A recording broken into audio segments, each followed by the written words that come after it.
Ya Arhamar Rahimin, irhamna.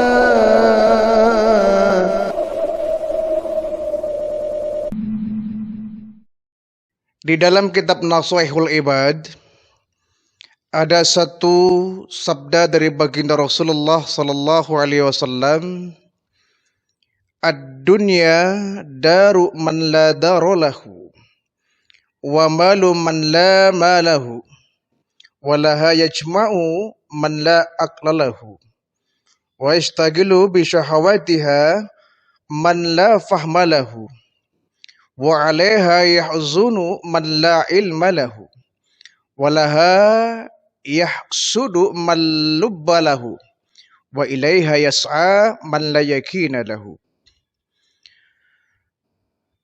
Ada 7 sudut pandang dari baginda Rasulullah sallallahu alaihi wasallam tentang dunia.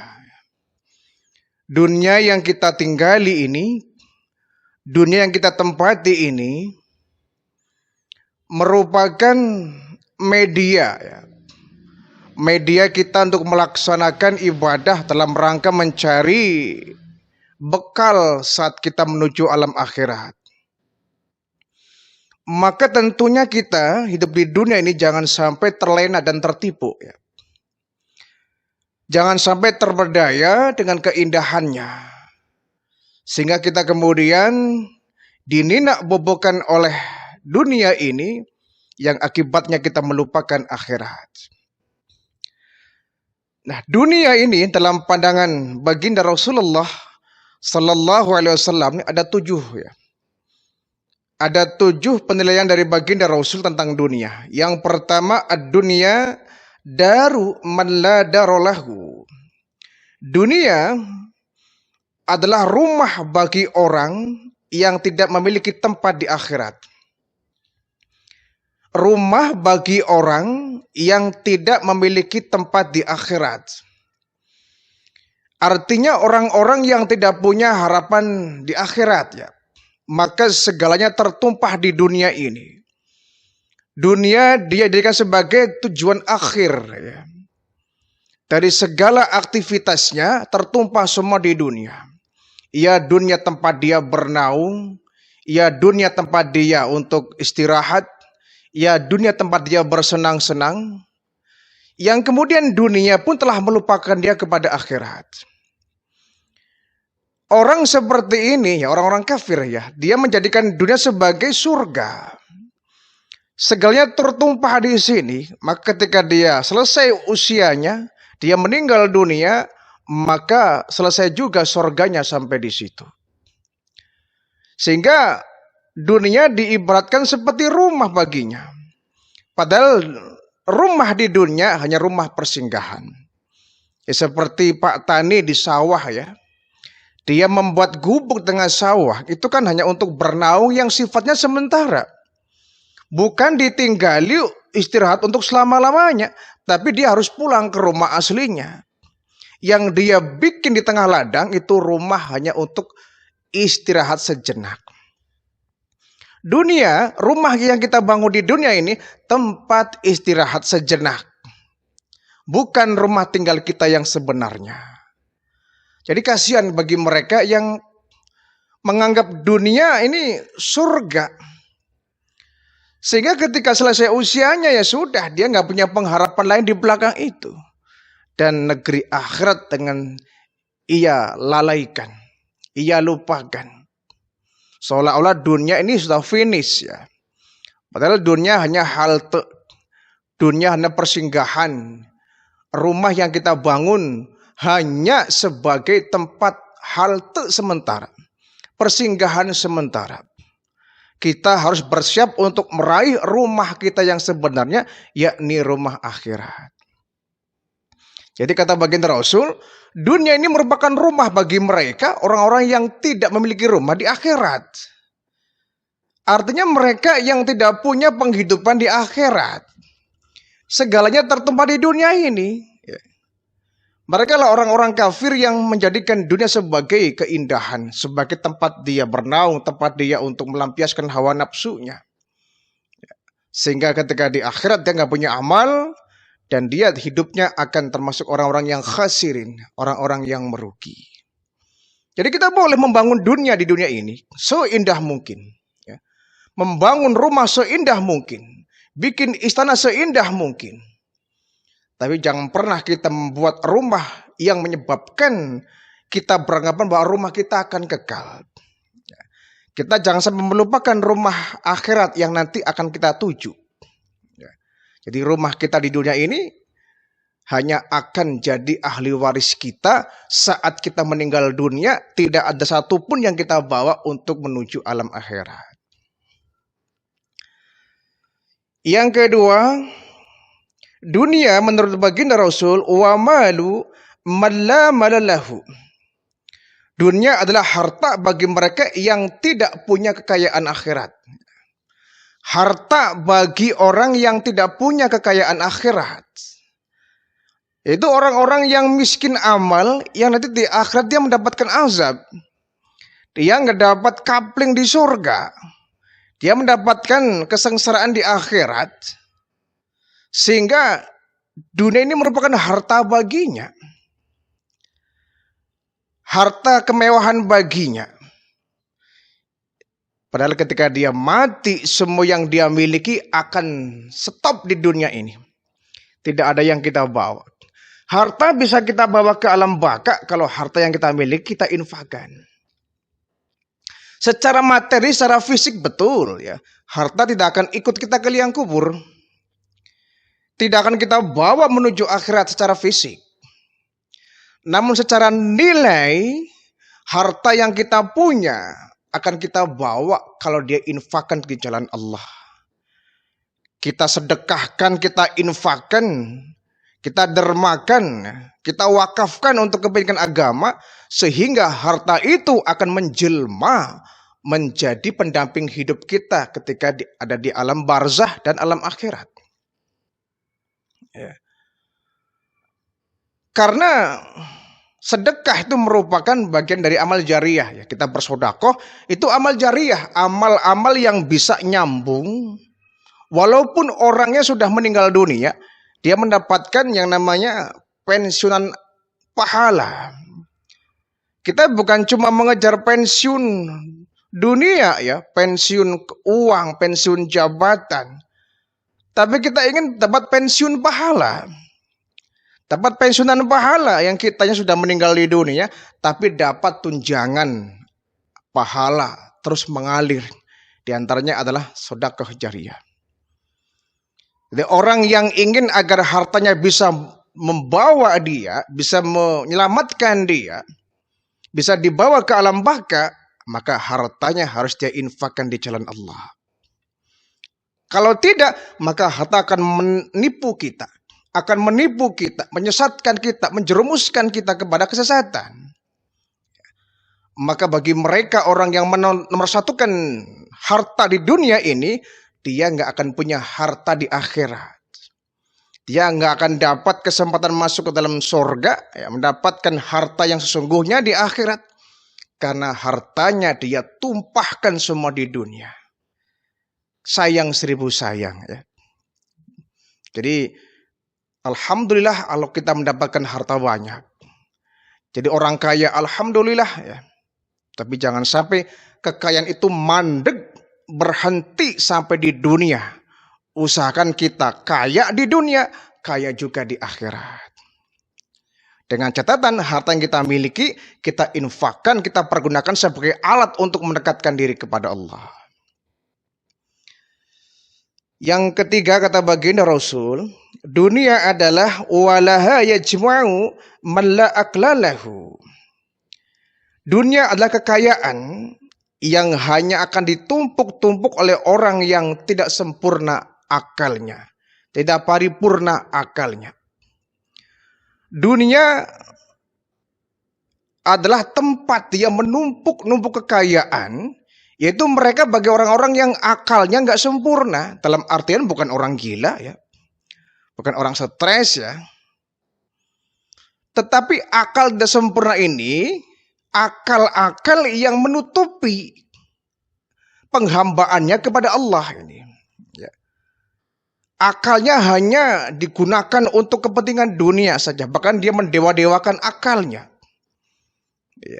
Yang kemudian menyampingkan iman, menyampingkan akidah, menyampingkan agama, akal nomor satu. Orang yang seperti ini dia akan semakin jauh dari Allah ya. Para ilmuwan yang dia menggali ilmu pengetahuan, kemudian dia menemukan sesuatu yang menyebabkan dia sadar bahwa manusia itu lemah, itu ilmuwan yang sangat bagus. Tapi kalau ada ilmuwan yang dia menggali ilmu pengetahuan, membuka tabir rahasia alam, ketika dia menemukan itu, dia semakin jauh dari Allah, dia semakin sombong dan angkuh, namanya ilmunya akan membawa kepada kesesatan. Ya. Sebab itu kalau kita memiliki akal, pergunakan secara sempurna. Ya. Jangan sampai akal ini menyebabkan kita jauh dari Allah. Ya. Kita menjadi orang yang sombong dan angkuh, sehingga kita kemudian menganggap bahwa kita memiliki kemampuan segalanya untuk menaklukkan dunia. Jadi dunia, kekayaan yang hanya ditumpuk-tumpuk bagi mereka orang yang punya akal tapi nggak sempurna. Tapi kalau akalnya dia sempurna, akalnya dia paripurna, maka dia memiliki harta kekayaan, tidak akan ditumpuk-tumpuk di dunia ini. Tapi tadi ya, kekayaannya, hartanya dia limpahkan, dia pergunakan, dia salurkan untuk kepentingan agama yang kemudian dia mendapatkan hasil di akhirat nanti. Kita harus menggunakan akal ya, jangan sampai akal ini menyebabkan kita menjadi hamba-hamba setan, hamba-hamba dunia, hamba-hamba kekayaan, hamba pangkat, kedudukan, jabatan. Tapi jadikan akal ini sebagai penyadar diri kita bahwa kita hamba Allah yang harus berserah diri kepada Allah, dan akal kita tentu ada batasnya. Yang keempat, kata baginda Rasul, dunia adalah yastaghilu bi syahawatiha mallafah malahu. Dunia adalah untuk orang-orang yang tidak memahaminya, dia akan disibukkan dengan kesenangannya. Dunia adalah orang yang tidak mampu memahaminya, sehingga dia disibukkan dengan kesenangannya. Ya, dunia betul tempat kesenangan. Dunia tempat kegembiraan. Karena dunia ini kan seperti yang Al-Quran jelaskan, permainan. Lahu wa la'ib, permainan dunia ini. Yang namanya permainan pasti penuh dengan kegembiraan, keceriaan, pesta. Jadi dunia ini penuh dengan pesta, tapi yang jelas pesta tidak akan selama-lamanya. Ya, jadi orang kaya ya nggak akan lama. Jadi orang sukses nggak akan lama. Kenapa? Kita dibatasi waktu, dibatasi usia, dibatasi umur. Sampai di mana kayanya kita? Ya sampai mati. Ya syukur kalau sampai mati ya. Kadang-kadang belum mati sudah bangkrut ya. Belum mati sudah gulung tikar perusahaannya ya. Syukur-syukur dia mati masih jadi orang kaya dan kekayaannya diwariskan kepada anak-anak yang soleh sehingga dipergunakan untuk sedekah atas nama kedua orang tuanya. Ya. Jadi dunia ini kata Nabi merupakan tempat kesibukan. Tempat kesibukan seseorang dalam meraih kesenangan. Namanya orang senang kan sibuk ya. Orang senang itu bukan santai tapi sibuk gitu. Nah, kesibukan ketika dia menikmati kesenangan itu, ya, jangan sampai melalaikan dia kepada Allah Subhanahu wa taala. Ya. Yang kelima, dunia adalah wa 'alaiha yahzunu man la ilma lahu. Dunia adalah tempatnya orang-orang yang tidak mengetahui hakikatnya akan merasa sedih jika tidak memilikinya. Dunia adalah orang-orang yang tidak mengetahui hakikatnya, sehingga dia akan sedih jika ia tidak memilikinya. Dunia tempatnya orang-orang yang bersedih ketika ia nggak bisa meraih dunia itu. Ketika dia nggak merasa bisa menaklukkan dunia, dia akan bersedih. Itulah. Tetapi dunia itu bukanlah tempatnya orang-orang yang dia merasa sedih ketika dia nggak mampu menaklukkannya. Sebab apa? Dia punya harapan yang kedua, akhirat. Jika di dunia dia kurang beruntung, dia masih bilang, nggak apa-apa dah, di dunia menjadi orang yang miskin, asalkan di akhirat menjadi orang yang kaya. Ini contohnya ya. Nggak apa-apa dah, di dunia saya kurang beruntung, tapi di akhirat saya akan jadi orang yang beruntung. Nah, apa-apa dah, di dunia saya mendapatkan penderitaan, tapi nanti di akhirat aku mendapatkan kebahagiaan. Jadi dia merelakan dirinya dalam kesedihan, dan dia tidak kemudian larut dalam kesedihan saat dia tidak mampu meraih pengharapan di dunia itu. Ya, semua orang tentu ya punya cita-cita. Ada yang ingin jadi orang kaya, ada yang ingin jadi orang yang sukses, ada yang ingin jadi pejabat, ada yang punya harapan ingin jadi orang top ya, orang nomor 1, jadi penguasa dunia. Silakan. Ya. Tetapi jangan kemudian ketika kita nggak mampu meraih harapan itu, cita-cita itu, kita kemudian bersedih. Dia ngoyok pengen jadi orang kaya umpama, tapi nggak kesampaian, sedih, frustasi, gila, stres, karena targetnya dunia sih. Ya. Tetapi kalau dia targetnya akhirat, meskipun di dunia dia kurang beruntung, dia masih bisa menghibur diri, nggak apa-apa. Ya. Kita punya cita-cita nggak kesampaian, tapi nanti di akhirat semuanya harus kita capai dengan sebaik-baiknya, gitu ya. Yang keenam kata baginda Rasul, dunia adalah walaha yahsudu malluba lahu. Dunia adalah tempatnya orang-orang yang tidak berakal akan dengki dalam urusan dunia. Dunia hanya pantas untuk orang-orang yang dengki, tapi dengkinya tentang dunia itu. Irinya iri dunia itu. Tetapi dunia bukanlah tempatnya orang-orang yang iri akan hal dunia. Kita boleh iri, tapi bukan hal duniawi. Ya. Kita kalau duniawi janganlah punya iri ya.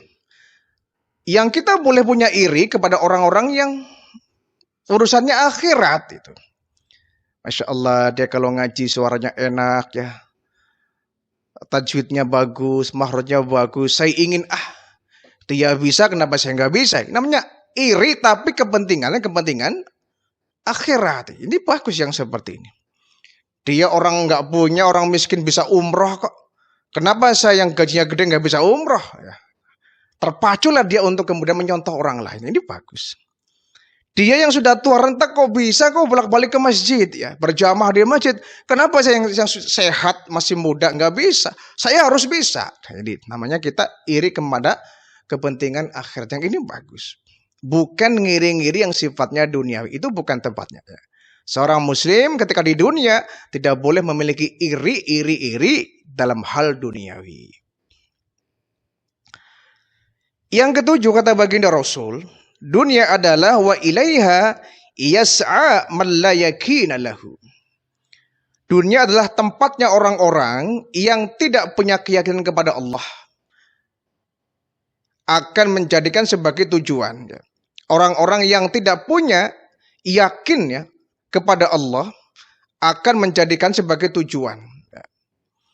Dunia akan menjadikan tempat orang-orang yang menjadikan dunia sebagai tujuan. Bukan Allah yang menjadi tujuan akhir. Mestinya kita, apapun aktivitas kita, harus ujungnya adalah menggapai ridha Allah. Tujuan akhirnya adalah Allah, bukan dunia. Kenapa kamu bekerja? Oh, ini kewajiban. Kewajiban dari siapa? Ya dari Allah itu. Ujungnya kepada Allah. Kenapa kau mencari ilmu? Oh, ini kewajiban. Kewajiban siapa? Seorang muslim. Dari siapa? Dari Allah itu. Jadi ujungnya adalah Allah. Kenapa engkau mati-matian meraih jabatan? Ya, karena mencari ridha Allah ya. Saya ingin jadi orang yang manfaat untuk manusia. Karena itu kewajiban. Kewajiban dari siapa? Dari Allah. Jadi tujuan akhirnya adalah Allah, bukan dunia sebagai tujuan akhir. Ya. Semua kita harus menjadikan bahwa aktivitas kita tujuannya adalah untuk meraih ridha Allah. Bukan untuk mencari kesenangan yang hanya menipu. Ya. mencari kemegahan dunia, mencari perlombaan dunia, mencari pujian orang, yang itu akan justru menjerumuskan kita. Tapi kita mencari akhirat yang tujuannya adalah mencari ridha dari Allah Subhanahu